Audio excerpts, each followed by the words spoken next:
A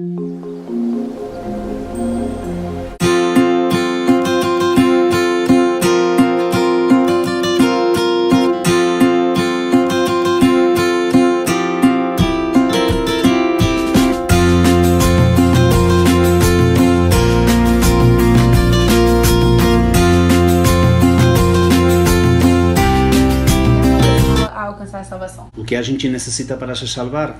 Que Deus possa ver que a gente necessita dessa salvação e que Deus possa ir a se salvar. Mas também necessita de uma outra coisa, né? Do exercício para eu me salvar. O que vai nos pedir Deus para a gente se salvar? Vai pedir que a gente seja bom, que a gente se ame, que a gente cumpra uma série de necessidades. A fé em Jesus Cristo.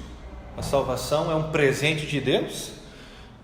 Não é uma coisa que eu compro, não é uma coisa que eu conquisto com os meus méritos, mas Deus dá esse presente da salvação de graça pra gente. Acreditar nisso, receber o presente, abraçar o presente, isso me dá salvação. Ter fé em Jesus Cristo. Qual é o propósito da vida terrena, na opinião da Igreja Católica? Para a gente se salvar, a gente tem que fazer o que Deus quer. Então, qual é o propósito, o sentido da minha vida aqui na Terra? É fazer aquilo que Deus quer. Que não é outra coisa senão amar e amar. Qual o propósito da vida terrena? É fazer o bem ao próximo. Ser feliz, claro, a gente ser feliz, mas também fazer os outros, ajudar os outros a serem felizes também. Enche a vida da gente coisa boa para a gente desfrutar enquanto a gente tiver vida, mas também para a gente se doar aos outros para fazer um mundo melhor. O que é a igreja e qual a sua importância? A importância da igreja é fundamental. A igreja é o instrumento através do qual eu alcanço a minha salvação. A única certa. Porque eu entendo que nessa transição que há entre Jesus e os apóstolos, há toda uma entrega de poder. O que é a igreja e qual a sua importância? A igreja é a reunião, o grupo das pessoas que acreditam nele e seguem a Jesus. Está em todo mundo e o propósito dela no mundo é falar de Jesus para todas as pessoas, apresentar a salvação. Quantos são os sacramentos e quais são eles? Os sacramentos são 7 e eles são batismo, Eucaristia, penitência, confirmação ou crisma, unção dos enfermos, matrimônio e ordem sacerdotal. Na nossa igreja são dois sacramentos. Um é o sacramento de iniciação, que é o sacramento do batismo, e nós temos um segundo sacramento, que é o sacramento da Santa Ceia, ou Eucaristia, ou ainda Ceia do Senhor. A Igreja Católica acredita em santo, né? Sim. Por que os santos têm tanta importância e relevância para a igreja? Nós vemos nos santos, nós acreditamos nos santos porque foram homens, mulheres normais que conseguiram alcançar uma taça, um troféu. Eu quero imitar eles. A Igreja Luterana não ora santo, né?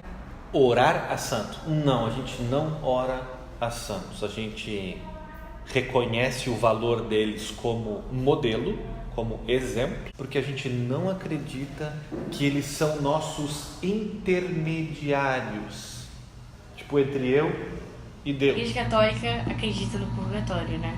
Sim. Você podia explicar por que você acredita que exista um purgatório? Eu não posso me apresentar diante de Deus com os meus pecados. Para que eu possa chegar nas condições que Deus quer, na sua presença, eu vou fazer todo esse processo de purificação. Senão, eu vou continuar arrastado para meu próprio inferno. Os luteranos não acreditam no purgatório, né? Verdade, não acreditamos no purgatório. Porque não encontramos na Bíblia a base, né? Uma passagem bíblica, um versículo, um texto na Bíblia que diga que o purgatório existe. Os padres e as autoridades têm que adquirir ao celibato, né? Por que vocês acham isso tão importante? Porque queremos servir unicamente a Deus. Aqui na Igreja Luterana, as pessoas são livres para aderir ao celibato ou não.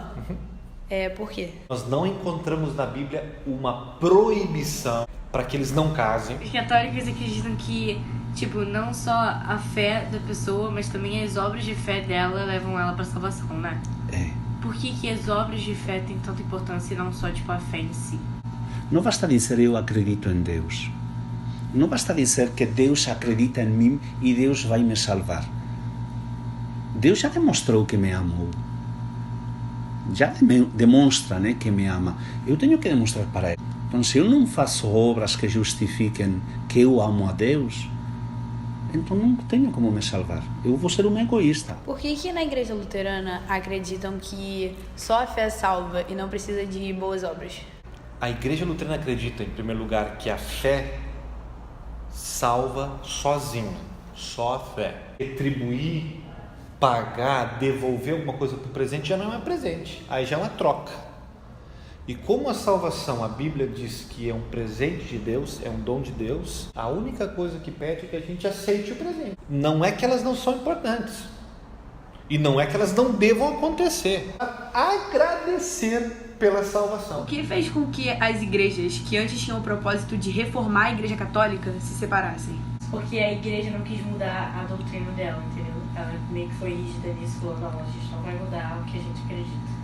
Porque havia outros interesses. A causa da separação foi o interesse político que tinha a Alemanha de não pagar os impostos e de não ser um território dependente dos Estados Vaticanos. Porque que foi que aconteceu? Claro, bum! Martinho Lutero, que era do time agostiniano, ele era professor de teologia.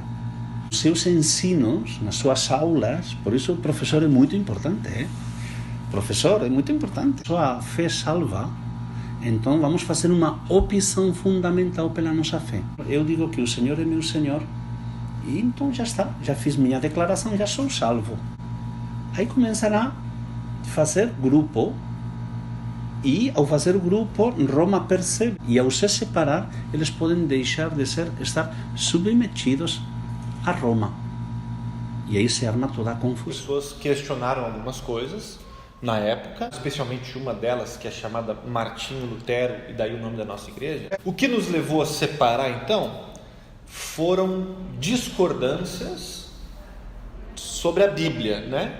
A gente achou que algumas coisas que a igreja estava fazendo não estavam de acordo com a Bíblia. Como é formada a hierarquia da igreja católica? O pontífice, que é o Papa, pelos bispos.